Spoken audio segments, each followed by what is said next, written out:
I remember the smell first wet rust, boiled fat, and the copper tang of fear, sweat that never quite washes out of the Underhive. Neo, Athens, 30,000 years before your cradle, world learned to crawl. I was 7, barefoot, ribs showing like the rungs of a broken ladder. My name was still my own then. Something soft. Something my mother sang before the sump fever took her. By the time the berserker shamans came, I'd forgotten it. Names are luxuries for people with futures. The Underhive was a warren of collapsed hab, blocks, and leaking chem, pipes. Light came from biolum fungi that grew in the cracks, pulsing sickly green. The air was thick with spores and the screams of the dying. I lived in a drainage tunnel with 3 other orphans. We called ourselves the Sump, rats. Our leader was a girl named Luz, 12 years old, missing 2 fingers from a rat trap. She taught me to read by scratching letters into the rust with a nail. Knowledge is food, she said. And we're starving. We ate what we could. Rat meat, fungus. Once, a corpse that hadn't started to bloat. Liz said the dead don't mind. I believed her. I believed everything then. The berserker shamans came on a night when the fungi glowed red. Not their usual green, red, like arterial blood. We knew something was wrong. The rats fled. The screams stopped. Even the chem pipes hissed quieter. I was scavenging in the sump, square, when I saw them. The shamans. There were 1,000 of them. No, that's wrong. There were 10 shamans, but they dragged 1,000 neural lords behind them on chains of neural cable. The lords were the source of the humming. Their skulls were split open like cracked eggs, brain matter pulsing with webbed light. They didn't walk. They floated, half a meter off the ground, toes dragging in the sludge. The shamans wore dog skulls for helms. Not wolf, not jackal, dog. Stray mutts from the upper spires, sacrificed in alleys and flayed for masks. Their eye sockets glowed with chem lumens. The lead shaman, he had a collar of puppy teeth, raised a flaying knife. It wasn't metal. It was sound, a blade of pure frequency, visible only when it moved. He began the chant. I hid behind a corpse cart. The wheels were clogged with congealed blood. I pressed my face into a dead man's coat and watched. The shamans formed a circle in the sump square. At its center, a pit lined with mirrors, not glass, bone, polished femur and rib, reflecting the lords, glowing brains in 1,000 fractured images. The chant grew louder. The air thickened until my lungs burned. The mirrors cracked. The neural lords, humming rose into a single note that wasn't sound but pressure. Then the flaying began. They peeled minds the way you peel an orange. Skin first, literal skin, flayed in spirals that floated like red ribbons. Then muscle, then bone, then the glowing web flesh beneath. Each layer was folded into the pit, layered like petals. The shamans worked in silence now, reverent. The puppy, tooth shaman moved fastest. His knife sang as it cut, a high, keening note that made my teeth ache. I watched a neural lord, a woman with silver hair, try to scream. No sound came. Her essence was a writhing knot of light, torn free and folded into the pit. The last lord was a child. Couldn't have been older than me. His eyes were wide, aware. When the knife touched his skull, he looked straight at me. I saw his lips move. No sound, but I read it. Hey LP. I didn't. I couldn't. I was 7. I pissed myself. When the last essence was torn free, the shamans did something no archive dares record. They sang the souls into a single vessel. The vessel was waiting in the shadows. Man-shaped, naked, skin the color of fresh arterial spray. He'd been there the whole time, I realized. Watching, waiting. When the knot of light, all 1,000 souls fused into one, touched his chest, his eyes snapped open. Not gradually, snapped like a trap. He looked straight at me. I was shaking so hard my teeth chattered. He smiled, not kindly, but like a wolf recognizing a future meal. Then he walked into the dark, and the shamans knelt, the sacrifice dogs. Their corpses rose, tongues lolling, and followed him like pilgrims. I followed too. Something in his wake tugged at my marrow. A hook behind my sternum. I scrambled after him, barefoot through the sump, sludge, past the shamans who didn't stop me. The dogs didn't growl.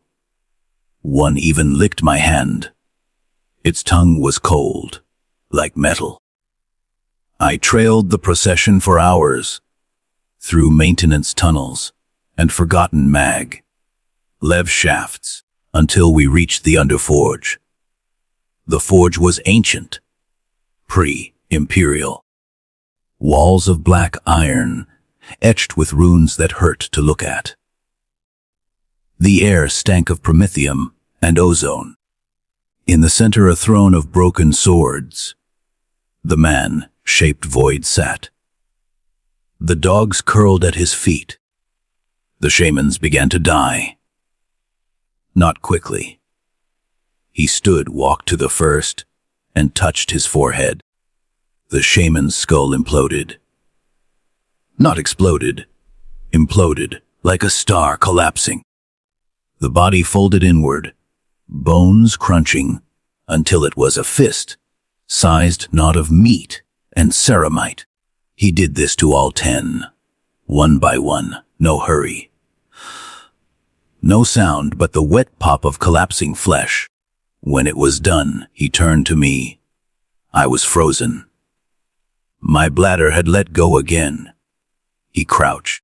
His face was normal, handsome even, like a statue carved by someone who'd never seen joy. He smelled of blood and lightning. "You saw," he said. His voice was quiet, not gentle, quiet, like the moment before a bomb. I nodded. "You'll write it." I didn't understand. He took my hand. His skin was fever hot and pressed something into it. A splinter. Black. Warm. It moved under my fingers, like it had a pulse. "Your quill," he said. "Your chain." Then he walked away. The dogs followed. The shaman's remains followed, dragged by invisible threads. I stood alone in the forge, holding the splinter, until the heat of it burned my palm. When I looked down, the splinter had burrowed into my skin. A black vein crawled up my wrist, branching like frost. That was the first time I wrote. I didn't have parchment. I used the wall. The splinter-bled ink, thick viscous. The color of old scabs. I wrote what I'd seen, the flaying, the singing, the dogs, the man. My hand moved without me. The words weren't mine. They were his. When I finished, the wall was covered in runes that glowed faintly, then sank into the iron like acid. I didn't sleep for 3 days. When I finally collapsed, I dreamed of the pit of mirrors. In the dream, the man sat on the throne of swords, and the dogs were people. Thousands of them. Their faces kept changing. My mother, Liz, the neural Lord Child with the plea in his eyes. They all looked at me with his eyes. I woke up screaming. The splinter was in my other hand now. The black vein had reached my elbow. He kept me close after that, not as a servant. Servants have choices. I was a function. Like an auspex or a lascannon. He'd be in the middle of a massacre. Say, the purge of Hive Hellsreach, when he ordered an entire hab, block vented into the void, and he'd snap his fingers.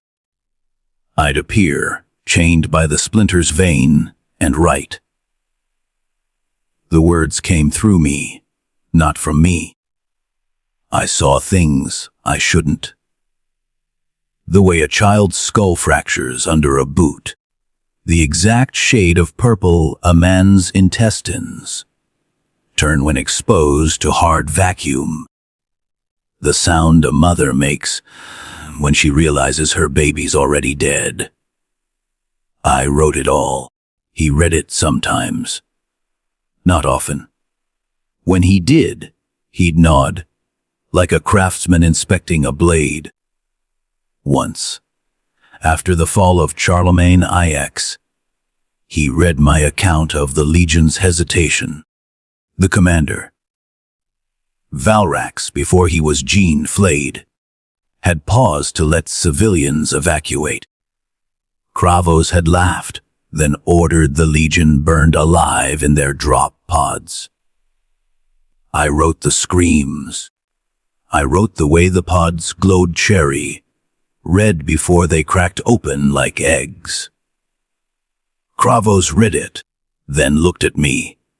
Good, he said. But you missed the smell. He broke my nose with a casual backhand. Blood sprayed across the parchment. He dipped his finger in it and added a single word beneath my text, O-Z-O-N-E. Then he walked away. The splinter drank the blood. The vein reached my shoulder. By the time humanity clawed its way to the stars, I'd forgotten what sunlight felt like. I lived in his shadow. Literally. He cast no shadow. Light bent around him like he was a hole in reality. But I was always there, just behind his left heel. I saw the First Void War. I saw the Forge, clan swear the Olympus Pact. I saw him sign it in blood that never clotted, dripping from a vein in his wrist that he'd opened with his thumbnail. The Arch, Magos asked, "What are you?" Kravos leaned close. His breath smelled of copper and burnt hair. Your God, if you're useful. Your end, if you're not. I wrote it in the margins of a prayer scroll. The Magos pissed himself. History calls it reverence. I called it Tuesday. The splinter was in my spine now. The vein had branched across my back like wings. I hadn't aged since the Underforge. Not physically. My hair was still the color of sump, mud. My eyes were still the eyes of a 7-year-old who'd seen too much. But inside, I was ancient. Every word I wrote carved a year off my soul. He didn't care. He had bigger plans. The Scion Project. But that's for another page. The ink pools here, thick as blood. The Chronicler's hand trembles. The quill is still warm.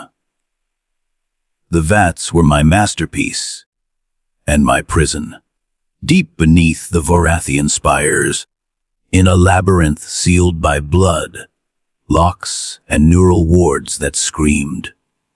When you breathed too close, I built them. 20 wombs of adamantine and neural steel, each the size of a basilisk siege cannon.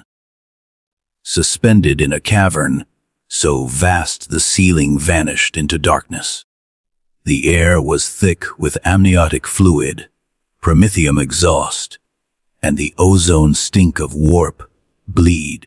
I worked naked. Clothes dissolved in minutes.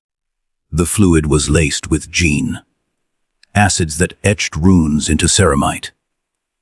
My skin blistered, healed, blistered again. The splinter in my spine pulsed in time with my heart, guiding my hands across rune, keys that shrieked like dying children. Kravos gave me 1 drop of blood for each vat. Not from a vein, from his heart. He stood in the center of the cavern, shirtless, armor discarded, in a heap of crimson plates, with a combat knife, older than the Underhive. He carved a vertical line from sternum to navel. No flinch, no hiss of pain.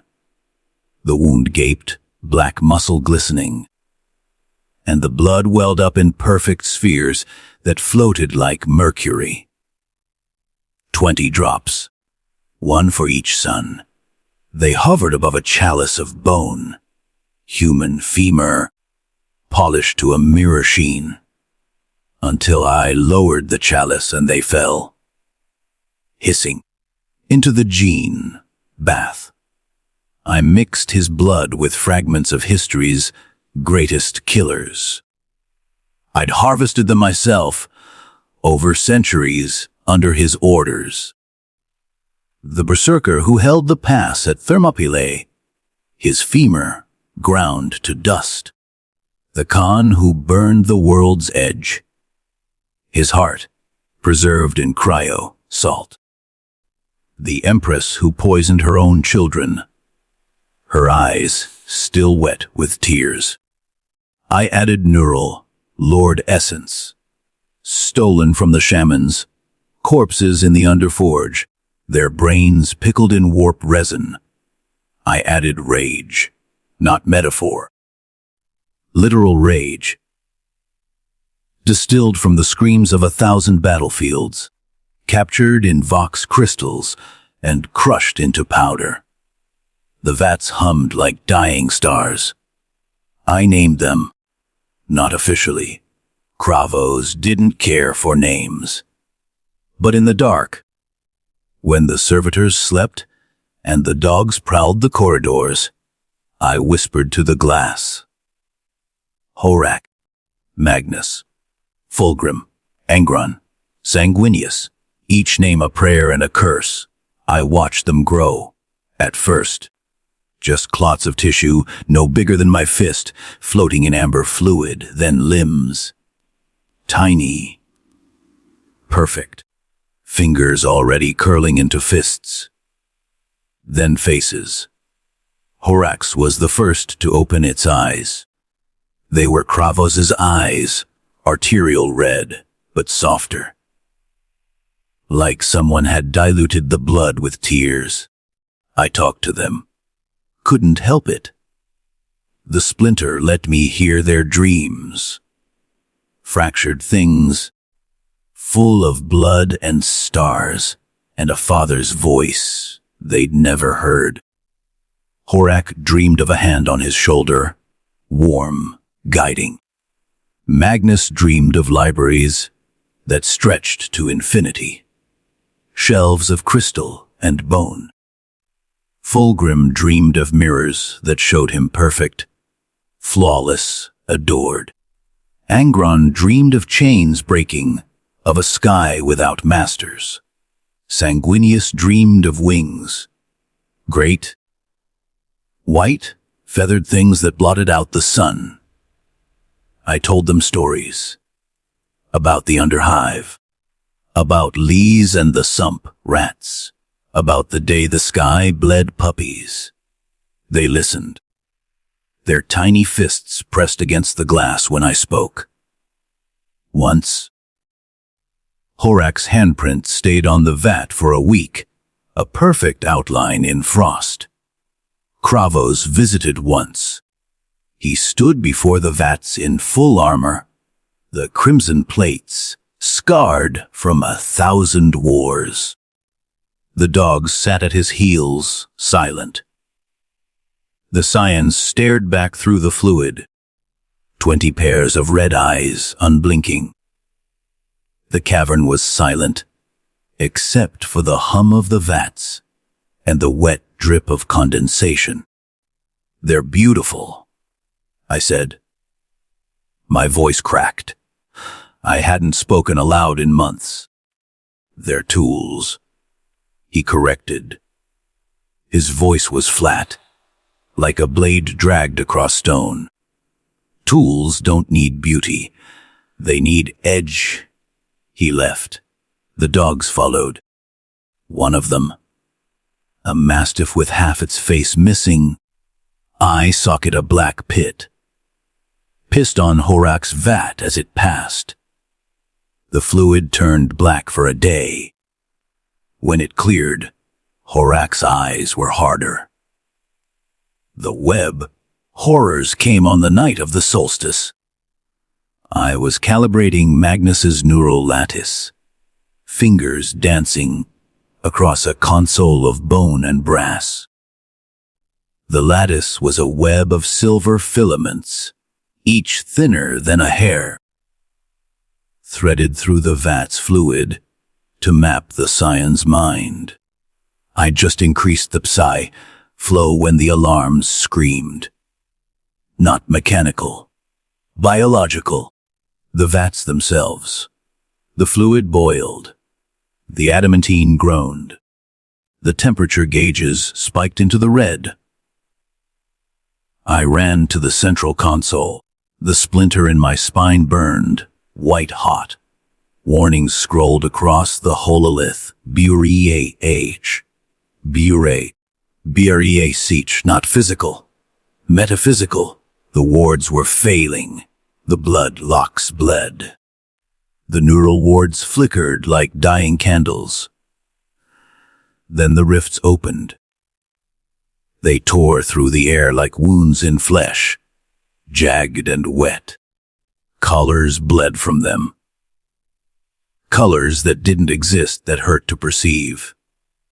Things came through. Not daemons, not Xenos, things. Too many angles. Not enough mouths. Their skin was fluid, shifting, reflecting faces I'd written about. Liz, the neural lord child, the mastiff with the missing eye. They moved like smoke, but left footprints of acid that ate through the ceramite floor. They went for the vats. I tried to stop them. I had a las pistol. Kravos let me keep it for emergencies, though he'd laughed when he gave it to me. I fired until the barrel glowed cherry red. The las bolts hit the things and vanished, absorbed into their shifting mass. They grew fatter. One of them, a thing with 1,000 eyes and no face, touched my cheek. Its skin was cold, like the void between stars. It whispered in a voice that tasted like rust. "Whoa, not 10 feet far." Then the vats screamed. Not the scions, the vats. The adamantine tore like wet paper. The fluid gysered, scalding, filling the cavern with steam that smelled of blood and lightning. I saw Horak's vat lift off the ground, spinning, dragged by invisible threads. The others followed. 20 wombs, 20 sons, hurled through the rifts like stones from a sling. The last thing I saw was Sanguinius's face, pressed against the glass, mouth open in a silent scream as the vat vanished into the wound in reality. I screamed. I don't remember what. Something about fathers and promises and pleas. The things turned to me. Their mouths opened. Not mouths, voids, and they sang. The same song the shamans had sung in the Underforge, but wrong. Twisted. The splinter in my spine convulsed, trying to write the song. But there were no words for it, only shapes. Only pain. Kravos found me hours later clawing at the walls, trying to write the shapes I'd seen on the bare ceramite. My nails were gone. My fingers were bloody stumps. The splinter was frantic, carving runes that bled light. The cavern was empty. The vats were gone. The things were gone. Only the acid footprints remained, hissing. He broke my fingers one by one. "Write what matters," he said. His voice was calm. Not cold, calm. Like a surgeon who'd lost a patient, but still had 19 more on the table. The rest is noise. He didn't mourn.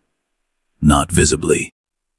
But I saw the way he looked at the empty cradles, the shattered consoles, the acid scars on the floor. Like a man staring at a grave he'd dug himself. He ordered the lab sealed. Then he ordered the memory of the lab sealed. Anyone who'd worked there, tech, priests, servitors, the dogs, was executed. I was spared. I was necessary. He gave me a new task, the legions. The gene slates survived. Barely. I pieced them together from fragments. Some burned. Some soaked in warp, residue that made my eyes bleed when I touched them. 20 sequences, diluted but potent. The first Rage Marines. I oversaw their implantation myself. In a new lab beneath the Crimson Citadel, smaller, colder, lit by red emergency lumens. The candidates were criminals, orphans, the dregs of the Underhive. I strapped them to tables of black iron and cut Kravos's essence into their hearts. They screamed. They always scream. The gene seed burrowed into their flesh like a parasite, rewriting muscle, bone, soul. I watched their eyes change. Pupils dilating, irises bleeding red.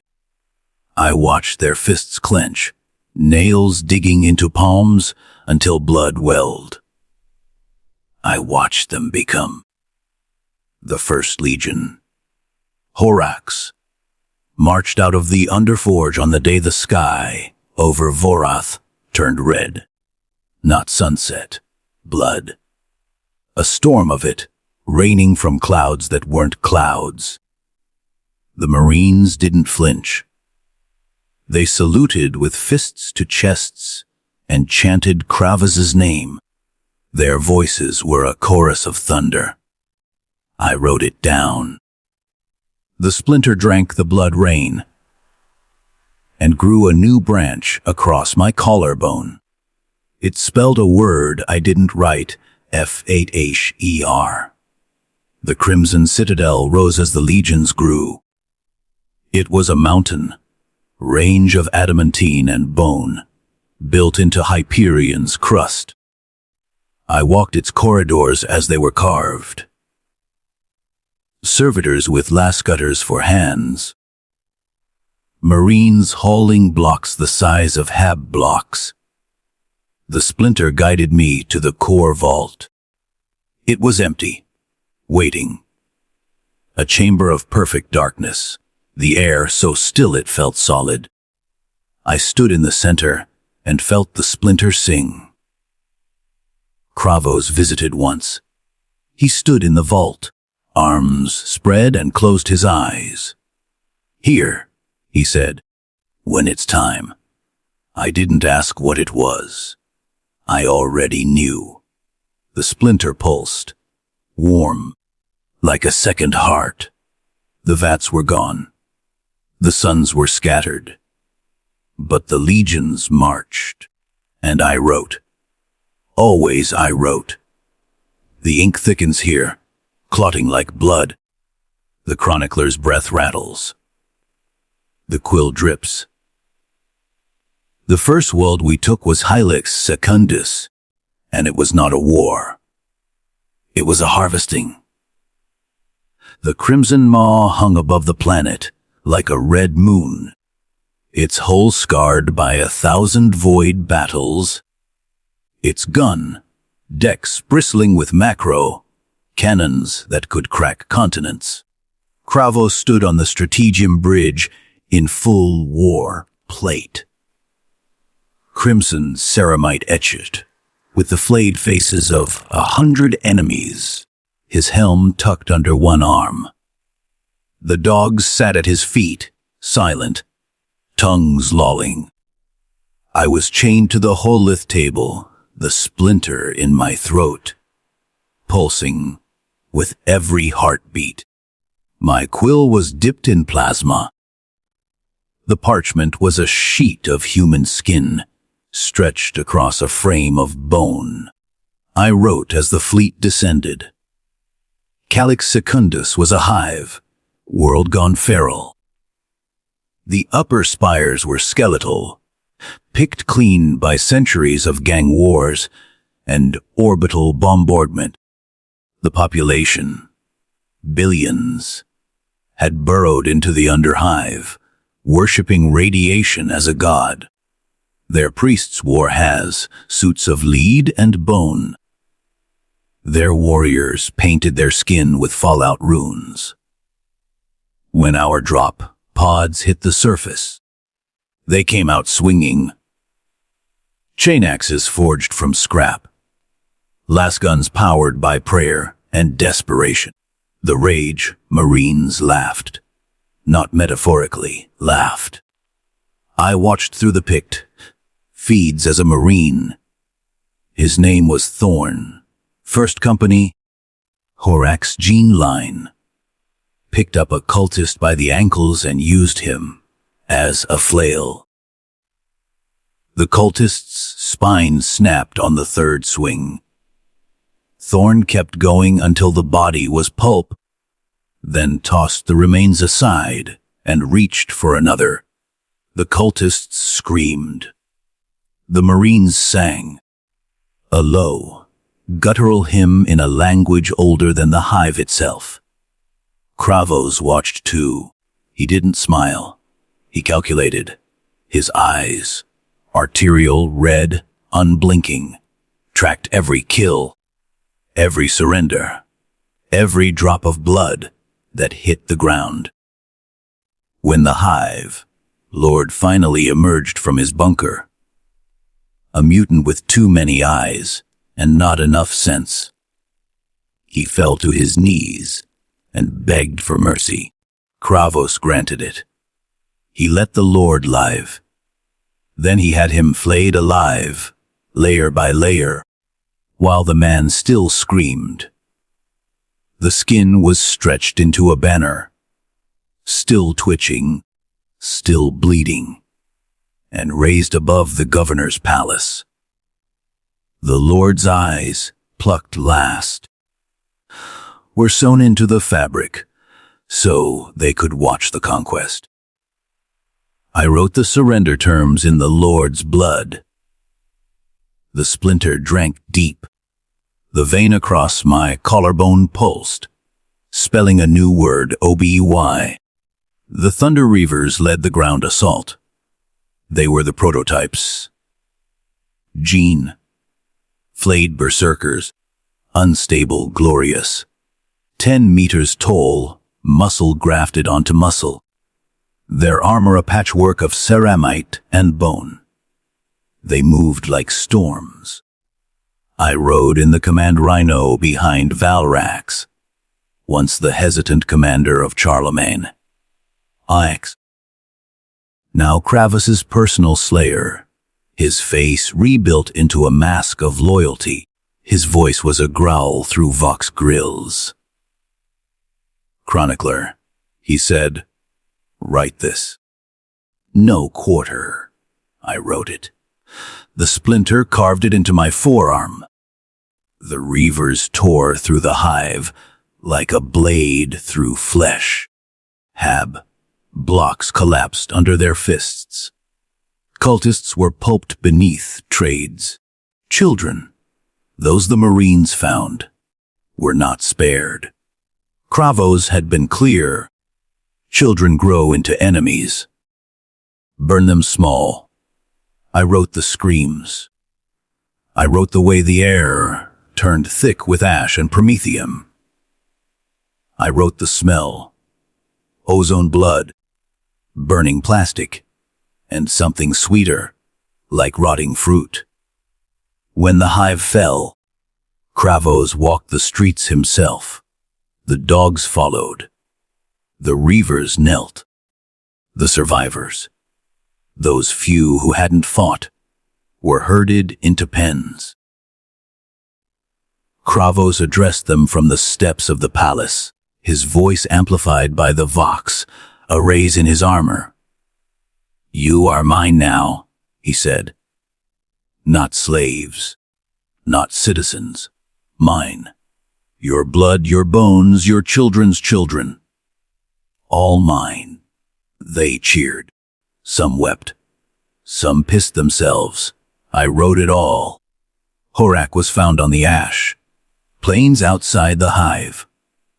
He was 10 feet tall, skin like obsidian, eyes like Kravos's but softer.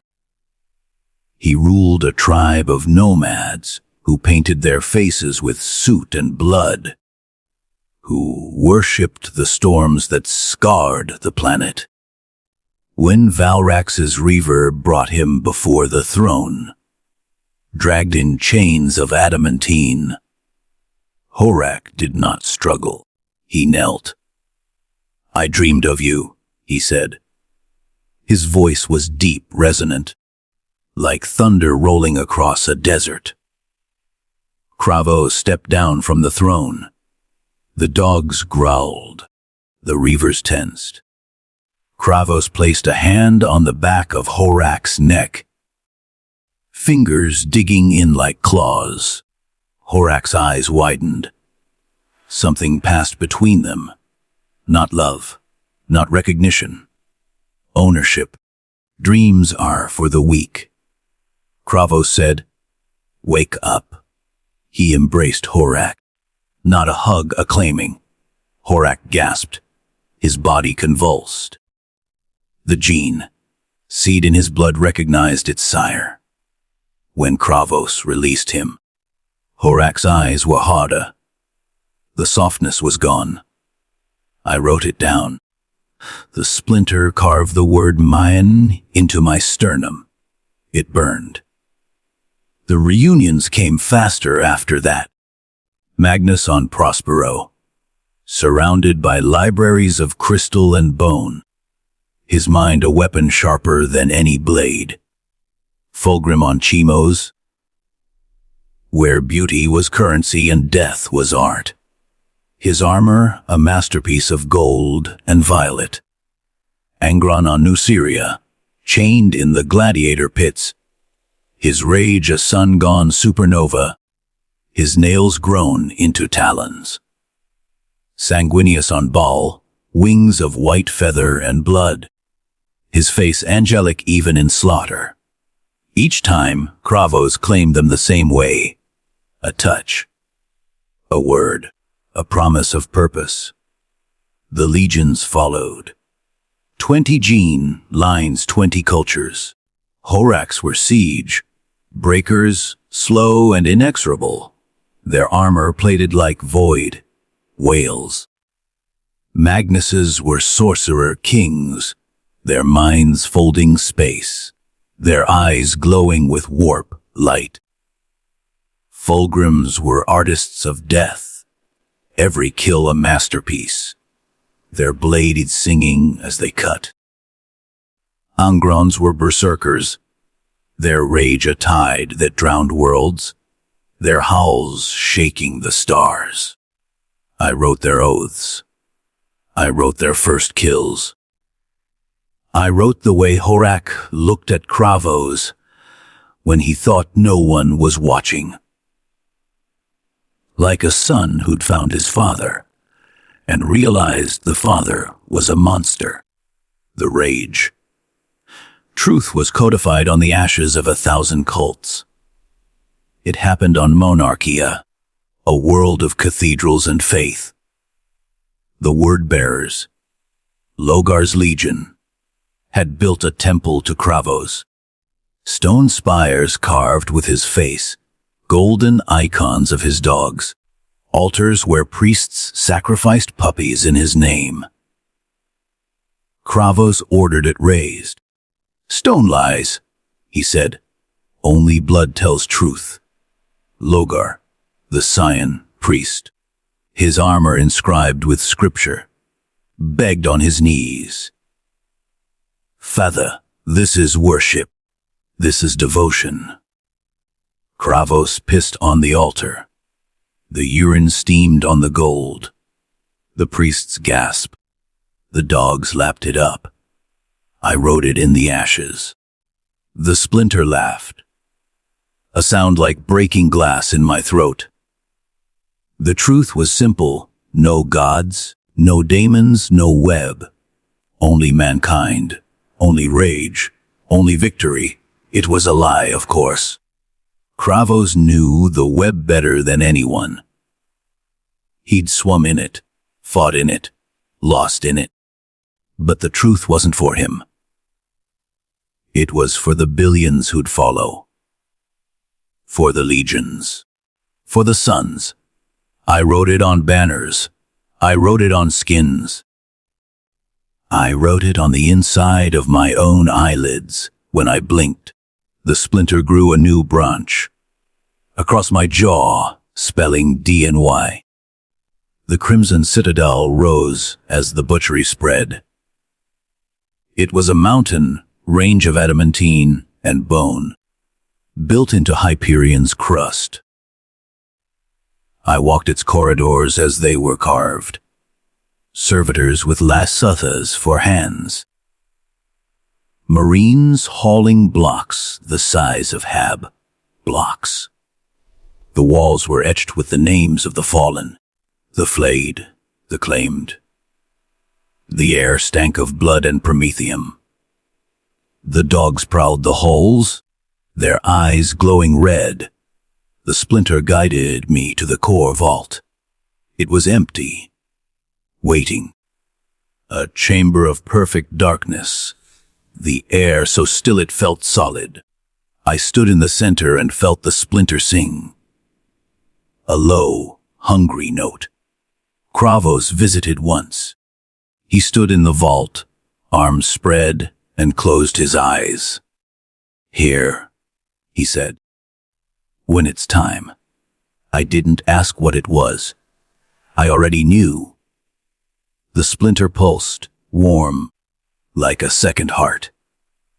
The butchery was not conquest. It was reclamation. World by world. System by system, Kravos's fleet swept through the void. The Crimson Maw was the spearhead, but behind it came the Forge, ships, the colony arcs. The Black Claw fleets that harvested Neural lords like wheat. I wrote every victory, every surrender, every world that burned.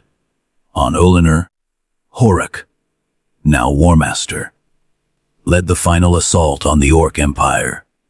The greenskins were endless, a tide of green muscle and crude guns. Horak's legion met them in the trenches, bolter to choppa, fist to tusk. I watched from the bridge as Horak himself tore the warbos in half, his hands sinking into green, flesh up to the elbows. The orc's head, still snarling, was mounted on the Maw's Pro. Kravos watched too. He nodded once. "Good," he said. "But you missed the smell." He broke my jaw with a casual backhand. Blood sprayed across the hololith. He dipped his finger in it and added a single word beneath my text. Fuyungios. Then he walked away. The splinter drank the blood. The vein reached my heart. The suns were not tools. They were mirrors. Each reflected a piece of Kravos. His rage, his cunning, his vision. But mirrors crack, and cracks spread. I saw it first in Fulgrim. He began to pose after kills, to admire the bodies, to carve his name into the flesh of the fallen. Magnus withdrew into his libraries, his eyes glowing brighter, his voice echoing with voices that weren't his. Angron's rage turned inward. He began to execute his own marines for hesitation. Sanguinius flew too high, too far, his wings leaving trails of blood in the void. Kravos saw it too. But he was busy. The web root consumed him. He spent days in the vault, hooked to machines that screamed like dying gods. His eyes, when he emerged, were bloodshot, the pupils blown wide. He didn't sleep. He didn't eat. He calculated. I wrote it all. The splinter grew roots into my lungs. I tasted blood with every breath. The butchery continued. The Imperium grew. The suns drifted. And in the dark, the web horrors waited. The ink clots here, thick as tar. The Chronicler coughs blood. The quill drips. The rot did not announce itself with trumpets or blood rain. It came quietly, like a whisper in the dark between gunshots. It began in the lodges. They started small. Warrior societies within the legions. Places to drink MSX stolen from supply convoys, to boast of kills, to remember the dead, harmless, necessary even. The Rage Marines were not machines. They were men stretched across the frame of gods, and men need rituals. The first lodge I saw was in Horak's Legion, aboard the Iron Blood. A circle of Marines around a fire of promethium barrels, passing a skull, cup filled with blood wine. They sang an old Underhive hymn, voices rough as gravel. I wrote it down. Kravos read it and said nothing. Then the rituals changed. The blood wine became real blood. The skull cup became a real skull. Sometimes human, sometimes Xenos, sometimes one of their own. The hymns grew longer, stranger, in languages that hurt to hear. Symbols appeared on armor, curved, pointed, carved with combat knives in the dead of night. I saw Fulgrim's Marines first. They'd taken a world of artists, sculptors, painters, musicians who'd turned their crafts to war. The Emperor's children adopted their ways. Their armor became canvases. Their bolters, instruments. They started carving symbols into their flesh. Not scars, art. Swirls of scar tissue that glowed when the warp storms came. I wrote it down. Kravos read it and frowned. Discipline, he said. But he was busy. The web root consumed him. He spent days, no weeks, in the core vault of the Crimson Citadel, hooked to machines that screamed like dying gods. Servitors brought him nutrient slurry through tubes in his neck. His eyes, when he emerged, were bloodshot, the pupils blown wide like black holes. He didn't sleep. He didn't eat. He calculated. The splinter in my heart pulsed in time with his machines. And I wrote what it showed me, corridors of light that weren't light, doors that opened into yesterday, a throne of bone that waited for a king who would never sit. The lodges spread. Horak turned on Davin. It was a death world, all jungle and poison. Air thick with spores that ate ceramite. The War Master's fleet went in to pacify a Xenos tribe. Snake. Bodied things with venom that dissolved power armor. They came out changed. I was on the Crimson Maw when Horak returned. He strode onto the bridge in full war. Plate. But his helm was off, and his face was wrong.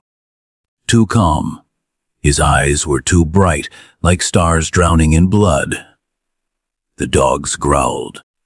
Valrak stepped forward, hand on his power sword. Horak smiled. It wasn't his smile. Chronicler, he said, voice layered with an echo that wasn't his. Write this. The father is a lie. I tried. The splinter seized. My hand froze. The quill snapped. Ink, my ink, black and thick, bled across the parchment and formed a word I didn't write. Elias. Horak laughed. The sound echoed in my bones. He showed me the blade. Anathame curved. Black. It drank the light. When he cut his palm, the blood didn't drip. It crawled back into the wound, like a living thing. He pressed the blade to my cheek. It was cold, colder than the void. You see too much, he said. But you write too little. Valrax moved. His sword ignited. Horak didn't flinch. He turned, faster than should have been possible, and caught Valrax's wrist. Bone snapped. The sword clattered. Valrax roared. Horak headbutted him. The gene-flayed slayer dropped unconscious. Kravos entered then. Silent. The dogs parted. Horak knelt. Father, he said. Kravos looked at the blade, at the blood, at me. Clean this up, he said. He didn't specify what this was. The corruption spread like plague. Magnus on Prospero, delving into forbidden lore. His 1,000 sons built libraries of flesh and crystal. Their eyes glowing with warp, light. They spoke to things that weren't there. I wrote their rituals. Circles of salt and blood. Chants in tongues that made my ears bleed. Magnus came to me once. In the dark of the Photep's shadow. His eye, the one that saw too much, was a galaxy of screaming faces. Father denies the truth, he whispered. but I see it. The web is not a barrier. It's a door. I wrote it. The splinter carved Doar into my ribs, fulgrim on layer, seduced by a blade that sang. The Emperor's children became beautiful. Too beautiful. Their armor was gold and amethyst, their faces perfect, their kills balletic. They began to collect heads, hearts, souls. Fulgrim wore a necklace of Xeno's eyes. They blinked. Angron on Istvan. His rage turned inward. The World Eaters executed their own for hesitation, for mercy, for doubt. Angron's nails grew into talons. His voice was a howl. He spoke of chains. Not the ones that had held him, but the ones Kravos had forged around their souls. Perturabo on Olympia, sacrificed by his own sons. The Iron Warriors built walls, not to defend, but to trap. They buried cities alive. They laughed as the screams echoed. Each fall was a domino. I documented them all. The virus bombing of Istvan Athru, the drop site massacre, the burning of Prospero. I wrote until my hands bled. The splinter drank it all. On Istvan Athru, the loyalists were cold. I was there. In the drop pods, in the trenches, in the fire. I wrote as the virus ate flesh from bone. I wrote as brothers turned on brothers. I wrote the moment Saul Tarvitz realized the truth and screamed it into the vox. We were never the enemy. His voice was drowned in fire. On Istvan V, the drop site. 3 legions annihilated. I wrote the sand turning to glass under the bombardment. I wrote Corvus Corax's last stand, his black armor cracked, his voice raw. For the Emperor! I wrote Ferris, Manus's head in Fulgrim's hands. Still snarling, on Prospero the wolves came. Russ, Jean, sire of the space wolves, led the burn. I wrote the libraries burning. I wrote Magnus on the pyramid of Photep, his staff raised, his voice a storm. You do not understand what you destroy! I wrote the moment Russ's axe took his eye. I wrote the silence after. Kravos knew he had to. But he was deep in the vault, building something. Something that required the web wrote. Something that required him. I saw him once, through a crack in the vault door. He was naked, hooked to cables of neural steel. His skin flayed in spirals, his blood flowing into the machines. His eyes were open. He was smiling. The siege of Terra was the end. I was there for all of it. The layered defenses, the breach at Eternity Gate, Sanguinius's stand. I wrote the moment the angel faced Horak, once his closest brother, on the battlements of the ultimate gate. Sanguinius's wings were broken, feathers matted with blood. His halo was cracked. Horak's armor was black now, etched with 8 pointed stars. His spear dripped with the blood of 1,000 loyalists. Brother, Sanguinius said. His voice was soft, broken. This is not you, Horak smiled. It's more. He drove the spear through Sanguinius's heart. The angel gasped. His wings flared one last time, and he flew. Up into the warp, torn sky, carrying Horak with him. They vanished into the storm. I wrote it. The splinter screamed. Kravos boarded the vengeful spirit alone. I begged to follow. He chained me to the throne instead. His throne, in the heart of the citadel, a mountain of bone and adamantine. Write the end, he said. Make it true. I wrote as the battle raged, the clash of gods, the death of souls, the moment Kravos, Emperor, though none dared say it, struck Horak down. I saw it through the splinter's eyes.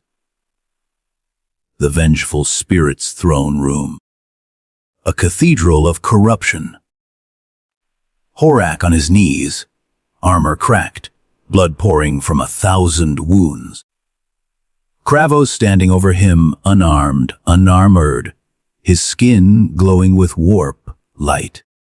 You were my first, Kravos said. My favored. Horak laughed. Blood bubbled on his lips. You were never my father. You were my jailer. Kravos raised his hand. Light, pure white, terrible, poured from his palm. Horak screamed.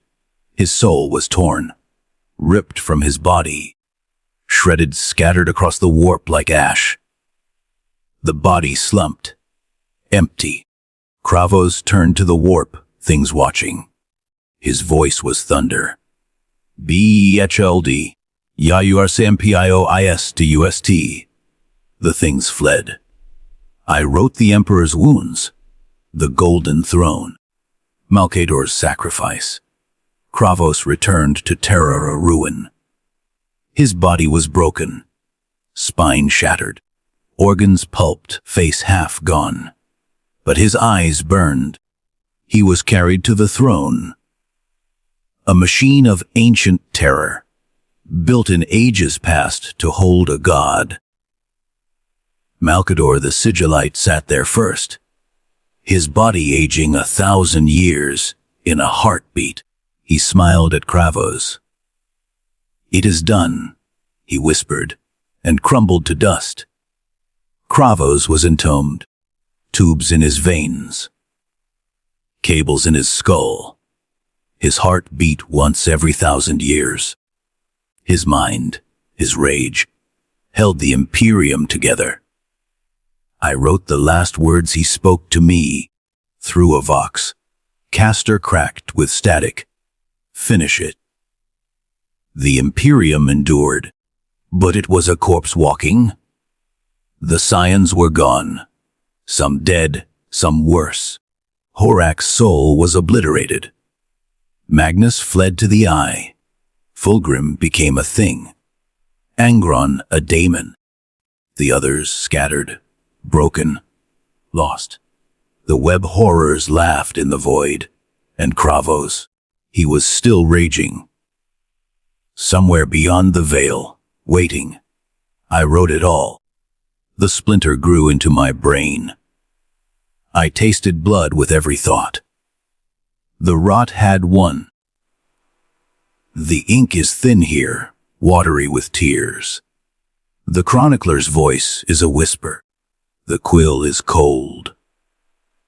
The emperor lies on the golden throne now, and the throne is a tomb.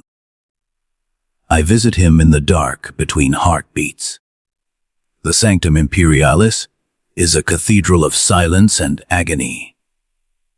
10,000 custodes stand guard, their auramite armor catching the flicker of 1,000,000 servo. Skulls that drift like fireflies.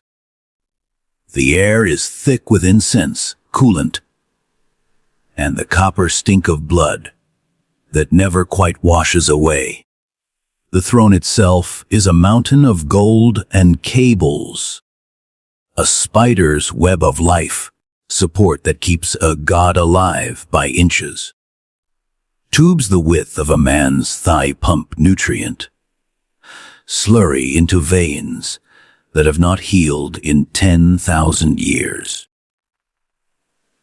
Neural shunts the size of spears pierce the skull, feeding the Astronomican's psychic beacon.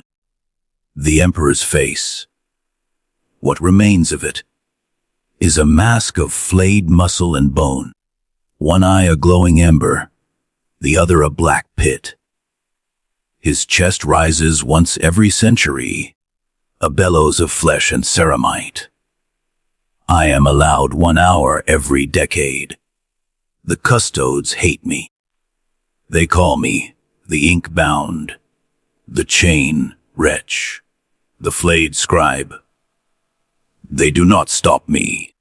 Kravis's last command still echoes in the deity. Vaults the trail pes. So they part. Golden halberds lowered, and I shuffle forward on chains, forged from the splinter that birthed me. My wrists are raw, my ankles bleeding. The quill, still the same splinter, now grown into a lattice of black veins across my torso. Writes on the inside of my own skin. When I run out of room, I flay another layer. The custodes watch. They do not flinch. I kneel before the throne. The Emperor does not speak. He does not need to. The splinter sings. The Imperium endures, but it is a corpse walking. 10,000 years have passed since the siege. The galaxy is a graveyard of dreams. The High Lords squabble in the Senatorum Imperialis, their robes stained with the blood of 1,000,000 purges. The Inquisition burns worlds for thought, crimes. The Ecclesiarchy preaches a God who sits on a throne of gold and cannot stand. The Adeptus Mechanicus worships machines that no longer understand their purpose. The Space Marines, successor chapters now. The Primarch gene, lines diluted, fight endless wars against orcs, tyrannids, Necron, chaos. They lose. They die. They are reborn in ceramite wombs that remember nothing of the science. I write it all. The Black Crusades. Abaddon's 13th, the fall of Cadia, the Great Rift tearing the galaxy in half. The return of rowboat Gilliman. The Avenging Sun, woken from stasis by Xenos sorcery, and Belisarius calls forbidden arts. The Indomitus Crusade, the Primaris Marines, bigger, stronger, wrong. The Unari, the Cicatrix Maledictum, the daemons that walk in daylight. I write on my thighs, my back, my scalp. The custodes bring me fresh skin when I run out. Harvested from heretics, they say. I do not ask. The splinter drinks. The scions are gone. Some dead, some worse. Horak's soul was obliterated on the vengeful spirit. Nothing remains. Not even a whisper in the warp. Magnus fled to the planet of the sorcerers. His eye a galaxy of screaming faces, his 1,000 suns dust and sorcery. Fulgrim is a thing in the eye of terror, a serpent of excess and pleasure. His palace a screaming orgy of flesh. Angron is a daemon prince. His world eaters a red tide that drowns worlds in blood. Perturabo broods in the iron cage. His wars eternal. Logar preaches the primordial truth from the daemon. World Sicarius, his word-bearers the architects of faith turn to chaos. The others, Alfarius, Dorn, Vulcan, Corax, Khan, are myths. Some say dead, some say lost, some say waiting. Sanguinius's body hangs in the Baalite crypts, wings spread, heart pierced. His sons weep blood. The black rage consumes them. The red thirst drinks them dry. I write their endings. I write their echoes.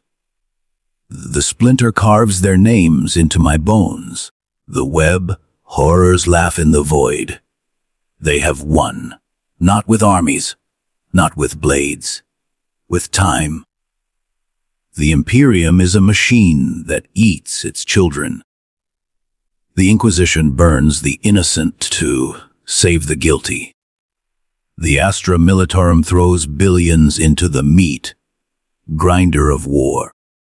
The Navy's ships are crewed by press, gauged slaves who die in the dark between stars. The Adeptus Mechanicus lobotomizes its own to serve the Omnissiah. The Sisters of Battle burn witches who might have been saints. Faith is a chain. Hope is a lie. Rage is the only truth left. I write it in the hollow of my throat, where the splinter pulses like a second heart. Kravos is still raging. I feel him. Not in the throne. Not in the Astronomicon. Beyond. The splinter shows me glimpses, a void of blood and stars, a throne of broken swords, dogs with human faces. Kravos stands at the center, naked, flayed, whole. His wounds are galaxies. His eyes are suns. He is building something vast, something hungry. He speaks to me, not with words, with pressure. Write ye. I write the fall of Cadia. I write the rise of the Siketics. I write Gilliman's return, his face a mask of grief and duty. I write the Primarchs. Their gene seed a mockery of the scions. I write the Tyrannid hive, fleets, the Nicran dynasties. The Orc wags that never end. I write the children who will never know peace. I write the stars that go dark one by one. I write the Emperor's dream. Unity, glory, mankind ascendant. Turn to ash. The splinter grows roots into my brain. I taste blood with every thought. I see with his eyes. I was there at the beginning. I will be here at the end. The custodes bring me a new skin today. It is pale, unmarked. They say it came from a child on a death world. A child who dreamed of stars. I take the knife. I flay. I write. The Emperor's eye, the glowing one, watches me. It does not blink. It knows.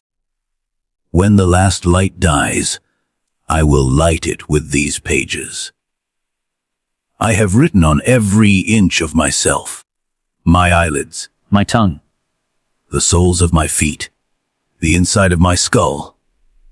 There is no room left. The custodes bring me a final gift. A blank vellum. Human skin. Stretched on a frame of aura might. I take the quill. The splinter sings. I write the truth. The god of bloodlust is hungry. He waits beyond the veil. Not dead. Not entombed. Waiting. The web root is complete. The vault beneath the citadel is open. The throne of broken swords is warm. He will return, not as savior, not as emperor. As Kravos, the scions will rise. The legions will march. The galaxy will burn, and I will write it, page by page, skin by skin, until the last star dies. If you are reading this, run. The chains are breaking. The dogs are howling. The quill is warm. The Chronicler's work is done. The ink runs out here. The vellum is blank. The quill is still warm. The chains are empty.